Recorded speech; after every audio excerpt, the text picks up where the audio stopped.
1, 2, 3, 4,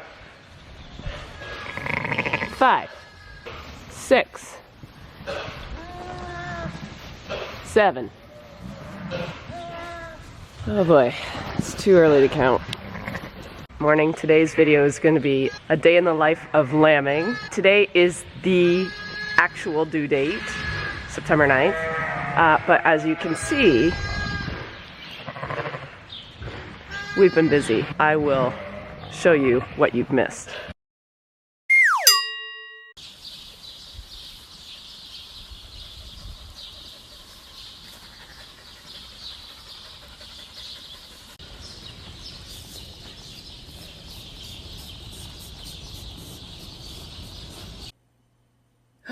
Baby!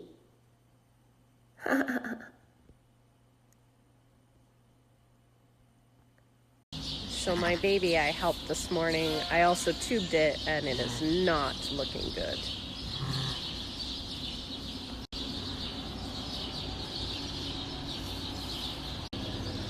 On a brighter note, I have another one that just lambed and they look really good.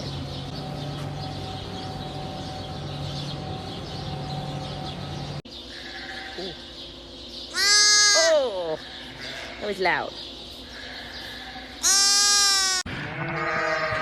First thing we do is collect babies and mums, try to sort them, mums and babies, and put them in these lambing jugs, claiming pens. We're gonna do that now. Okay, right away, you did not have these babies. There's nothing on her back end, so she is not a mom. She's just stealing, so her hormones are raging. Likely that's the mom of all of them. So they're nice and close, so I might just put them away first, and then I'll work at back there. There's your baby.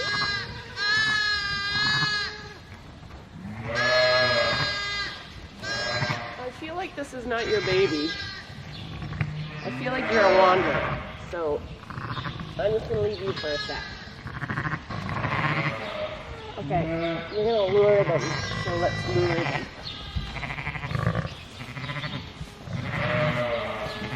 You follow that, Mom.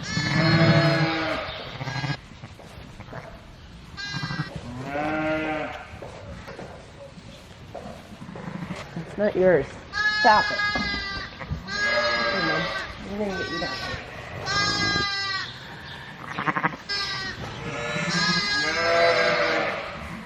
And you, my friend, I'm gonna put you in a pen because I think I know who your mommy is. Okay, we got them figured out, I think. She just had one, but she is a house, so she should have had more than one, but it is what it is. This is a first-time lammer right here. She had these two little ones, for sure, I would say. But she has taken this one because I'm pretty sure that one should be a twin with this one. But she will not take it. So it likely wandered away. What I also do with all those new ones that I just threw in the pens, I strip their teat to make sure they have milk. So I just squeeze their teat, put my hand out just so I can see what the milk quality looks like.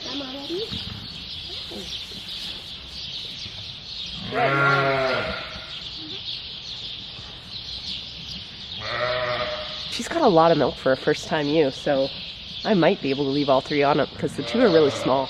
That is typically how the morning starts, and then what I do is just go around, make sure everybody's good. I see I have a ewe down. She had retained placenta. And I gave her a needle yesterday, gave her a painkiller and an antibiotic, and she's not doing good today. She's right down. So she was up and moving yesterday, but I had my doubts that would help. That's discouraging. She has a beautiful little lamb with her as well. Okay, so now we're gonna organize, and I'm going to go through and make sure none need a bottle, and I'm also gonna train my babies on the milk machine, because this is the perfect time to feed them when they're hungry. I pulled them off yesterday morning, and it took pretty much all day to get a big enough appetite to go on that machine. So we'll see if they go right on it again this morning.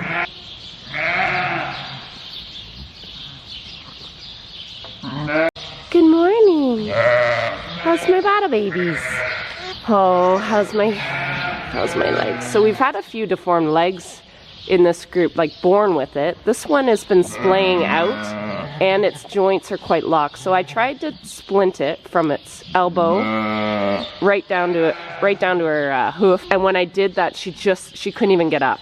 So I haven't decided if I will try that again just to heal the legs and then I can just feed her myself. I pulled her up mum because she just wasn't getting enough milk. I put one of these, I have one a little bit higher, one station higher, one station lower, and that is to service her and this little one.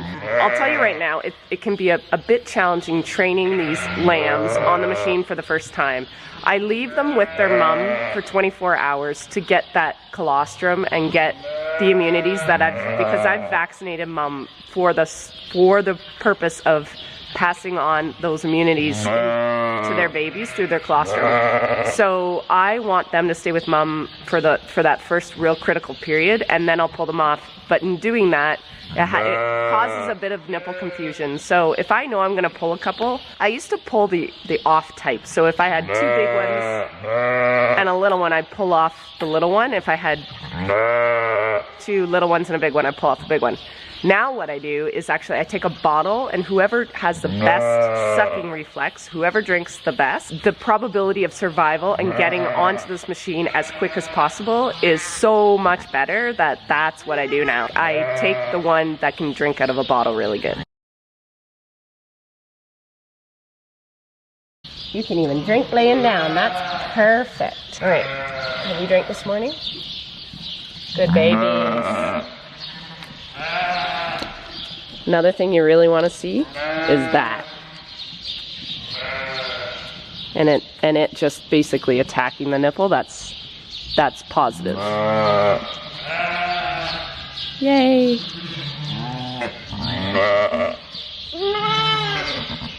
This will get bigger as they get bigger and as there's more. And often if I have to add more that are a little bit younger, I'll have like a starter pen, and then I'll build some other ones where they would pop over and be kind of like a senior pen, so a junior pen and a senior pen. You're so cute. Okay, these guys are doing good, so I'm going to show you the machine. These hoses go into here, obviously. The machine comes with 8 spots, and every nipple can do 15 lambs. So I can nurse quite a few. It's a 220 plug. We put it in this insulated room because in the winter, this would freeze because if you remember, my barn is not insulated. It's cold. What's mixing right now? So that's how that works. This is a mixer just like your blender. It has a heating element underneath, and then these are all the spots for hoses. You should clean it every day. I don't. I'm probably every other day. I do use the acidified milk replacer. I don't know if it's better or worse or what, but that's what I use here. I just slipped in here because it's a little bit quieter, but I wanted to talk a little bit about what was going on last week. Lambing, like I said, starts today. They're 145 days since I put in my first rams back in April. What's happening is a couple weeks ago I had I think 3 that aborted early, so they had stillborn lambs pop out early. They miscarried. I was panicking a bit because this group's very small. Typically the line that I draw with my vet is at 5%. I contact him and we have a discussion. I tell him what I'm seeing, what they are. Are they first-time lambers? Are they mature ewes? What does the dead lambs look like? Then we will decide whether we take them to the lab or not. At that point, I'd only had the 3 out of like 62 ewes. He said, let's not panic yet. Wait and see what next week brings.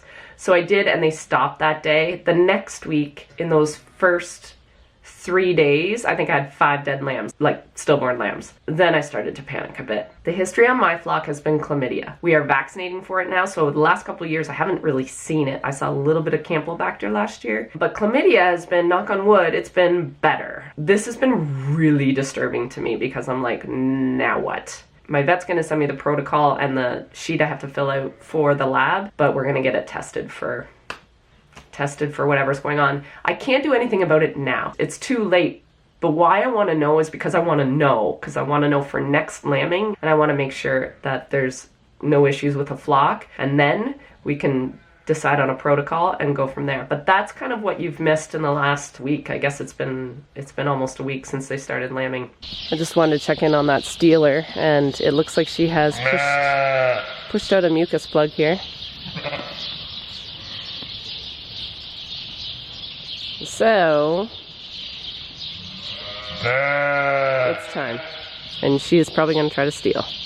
What I might do is actually just throw her in this little alley, and then it's separating the stealer from the lammer.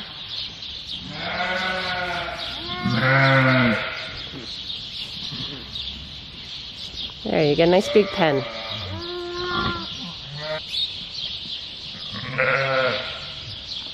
I've been waiting for that ewe to lamb because she was straining for quite a while. I threw her in a lambing pen and she just lambed. I had to assist a little bit. But two really nice sized lambs. Hey, Mom.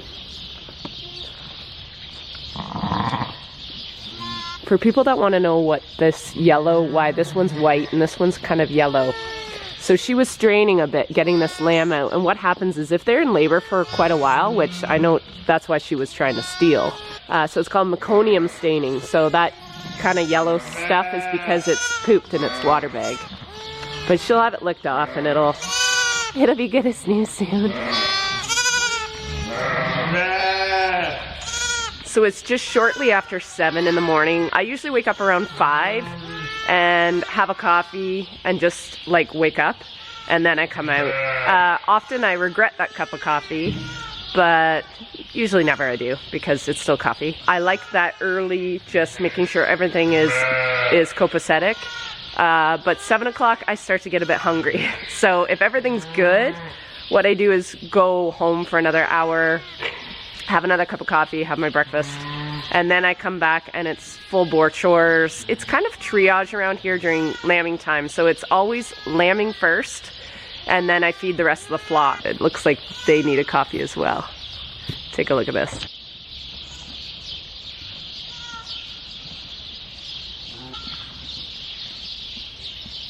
Is there like any ewe even standing? Oh.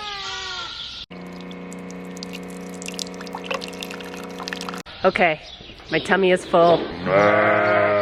That ewe did not make it. That's disappointing. All these ewes that I have in the claiming pens that lambed yesterday, they're all recorded, and I should talk a little bit about what that numbering system means. So I number the mums and the babies the same number, so I'll show you here. So here, number 19 is the mum, and there's her baby, 19. Green is twins, so there should be another 19 in here somewhere. Oh, right there. So I number the babies and the mums, so if a baby gets kind of in the corner and lost and can't find mom, I can kind of keep an eye, and if it looks like it's going backwards, then I can grab it and find mom and just kind of reconnect them. So that's why I label them. So green, I just know to always look for 2. Red is a single. Blue is anything over a triplet, and purple, which are, I've got a couple in here, are triplets. So I color code them based on number of lambs, and I number them to match their mom. I'm gonna start taking some of these pens down to make this drop area a little bit bigger.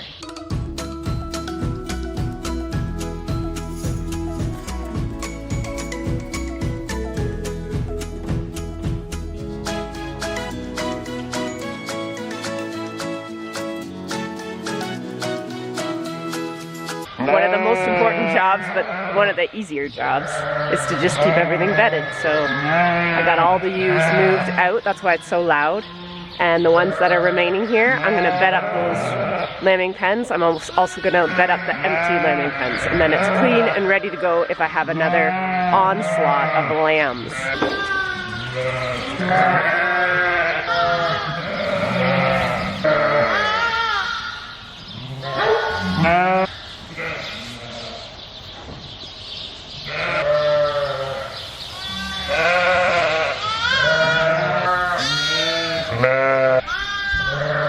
There, so they're all bedded, they're all to this side.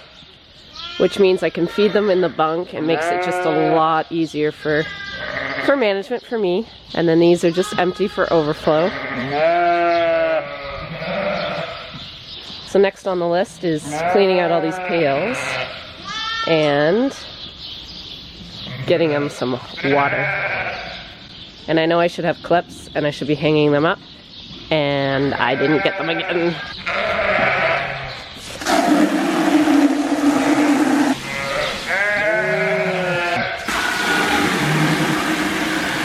Okay, I think we're finally organized, and it's time to feed. I have yet to switch those ewes that have lambed. Now I have enough to change my ration. So they've been on a flush ration or a late gestation ration, and now they're gonna be switched to a lactating ration. So all these rations have been redone in the last couple weeks. I did new fresh feed samples. All the ones that are lambing, I'm going to now put on a lactating ration.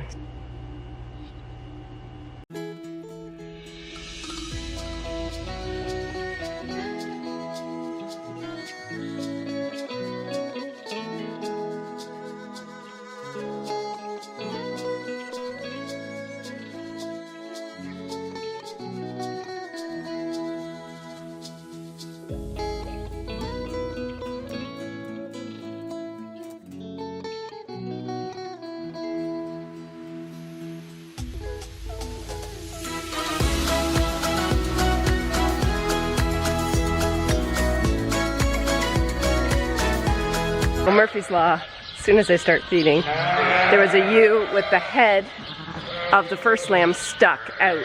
And when there's a head and no legs, trouble. So you have to abort whatever mission you're doing and get the ewe. I got the ewe into this pen and I pulled that front one out.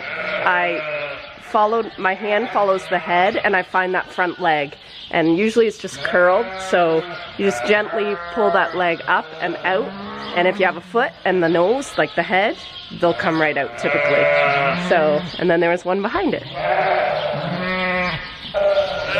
The ewe at the back, by the water bowl, she is also in labor.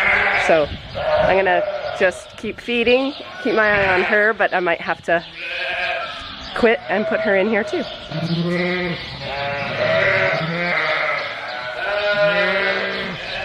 The ewe that was lambing when I was feeding has lambed. She had a nice little Suffolk. This ewe lambing, her water bag's out. She is lambing also.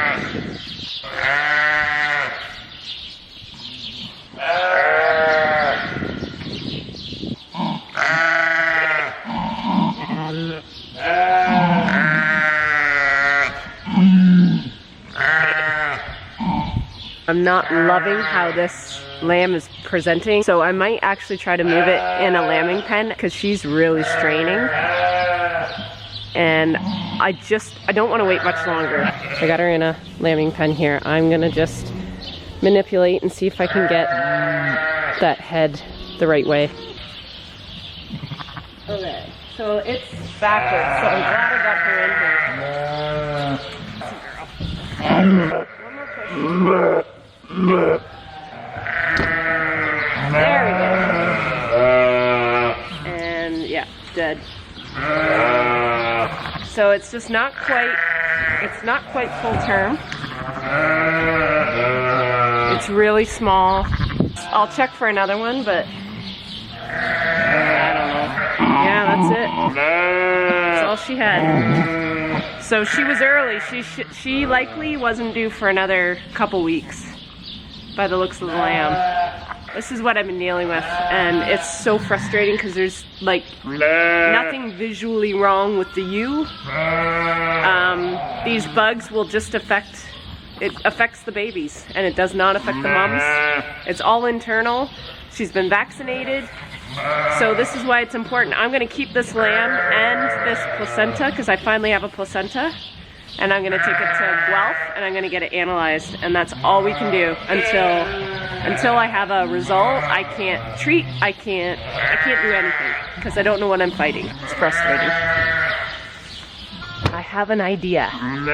That lamb that lost its mom this morning, I'm going to bring him down And I'm gonna see if I can get enough fluid and wipe it on him and see if she'll take him, but we'll see. Hey, monkey.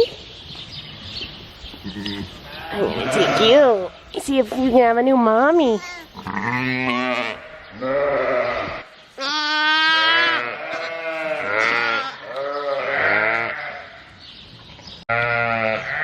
Well, look at that. I'm still gonna try to get some fluids around its tail.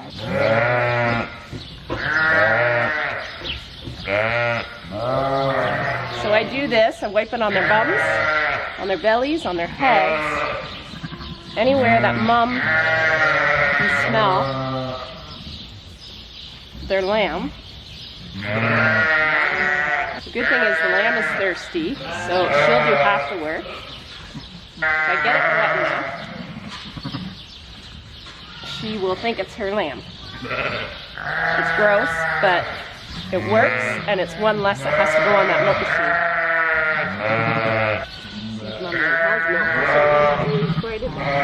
Just sec.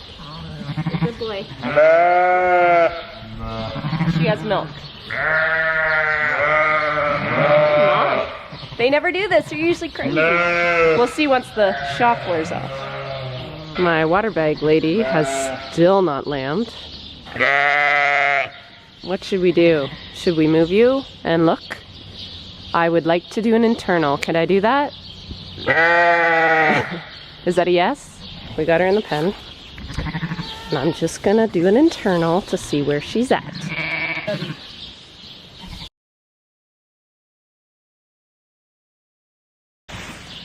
Here it comes. Good girl. Good mom. Good girl. Good girl. Good girl. That was a big one.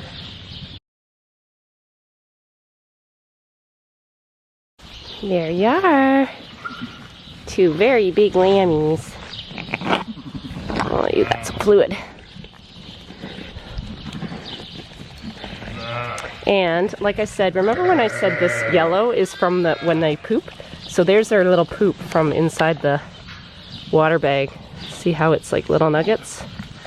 So that's what happens. It came out with a whole bunch. You see it here. They actually both did. So that's what it looked like. And that was inside the water sack. Well done for being pretty large. I want to just cast up this little lamb again. It might not be able to move for a few days, and I'm going to have to lift it and help it drink. I just want to get those legs fixed. So you can see how his front legs are. I'm going to splint them and then, I don't know, see where we go from there.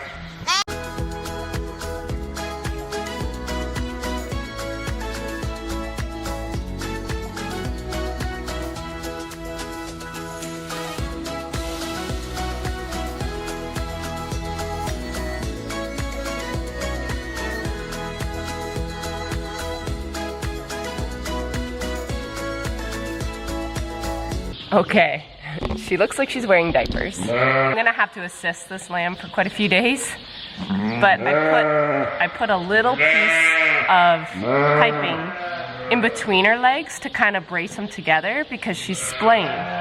So I've tried lots of stuff. I've tried like twine, get in the camera. I've tried like twine and duct tape, but she trips. So I think what I'm gonna do is do this, and I'll help her drink for a few days. And hopefully we can strengthen everything up. That's nice. That's nice. Is that nice? What do we got down here? Gosh, it's been a busy day. I thought I was almost done, but they just keep coming. So, I got her in the claiming pen, and I pulled another one out. So she did good. Two nice lambs. Okay.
That's pretty much it. What I'm gonna do now is these back pens didn't get feed yet because I was filling them up all day, so they're gonna get feed. I'm gonna fill up their water pails. I'm gonna make sure all these guys have water, and I'm gonna feed that little black lamb again, feed it on the milk machine because it can't get up very good. So we're gonna do that before we call it a night.